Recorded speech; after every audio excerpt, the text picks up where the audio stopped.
And welcome back. Hopefully you've had a chance to make it outside today and enjoy the absolutely gorgeous day we've seen. It has been a beautiful one out there. Currently about 75 degrees at this particular camera.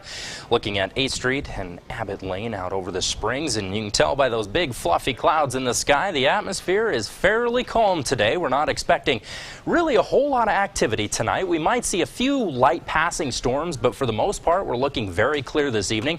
As we look at our HD Doppler radar, the only storms that have really passed through the area have been well to our north through the Denver area.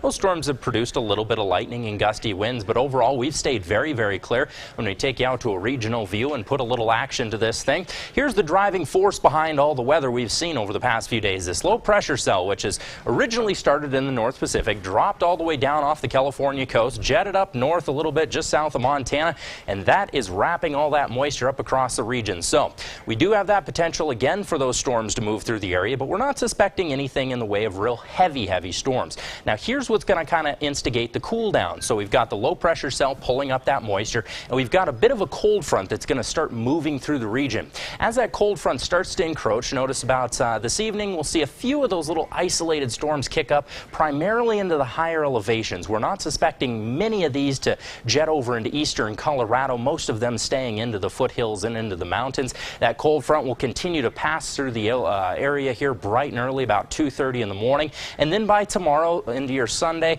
that cold front will completely have passed through the region. Now normally when we see a cold front pass through the region like that, we would suspect winds to really kick up, but for the most part we're looking at a fairly calm day tomorrow. Notice we're looking at relatively clear conditions, so that'll be a nice thing for your Sunday.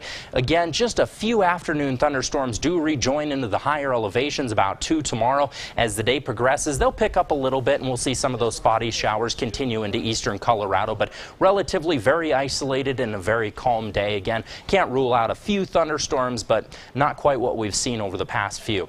As for lows tonight, well into the 50s all across the board, a few 40s into the higher elevations. Here in Pueblo, looking at 56 degrees, great night to get out and hit the fair.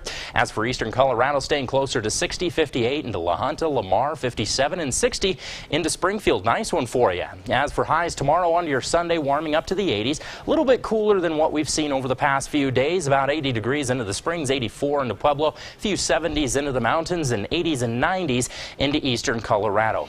As for the next 7 days, here's how things are going to shape up for us. Notice temperatures a bit steady into the 80s and cooling off slightly by midweek into Wednesday and Thursday. They're cooling off to the 70s with 50s for your overnight lows. Just a slight chance of those afternoon thunderstorms. Nothing to get too terribly excited about. Again, we do have moisture present in the atmosphere to kind of feed these thunderstorms, but we're not suspecting anything really in the way of overly heavy thunderstorms. Into the Canyon City region, we're looking at the 80s pretty much all week. 170 degree mark there into Wednesday, but notice conditions will start clearing by about Thursday, Friday. So next weekend, looking out a little bit further, we are expecting a relatively clear weekend. If we can just get past a few early week thunderstorms moving through the area, I think things are going to really start to look nice for us by next weekend. So okay, and nice. Yeah, and weather might play an impact on tonight's Broncos game. It very well could, yeah, especially up in the Denver region, as we saw. That's pretty much where all the storms have been staying as well to our north. So okay, definitely. All right. And we have a team up in Denver as well.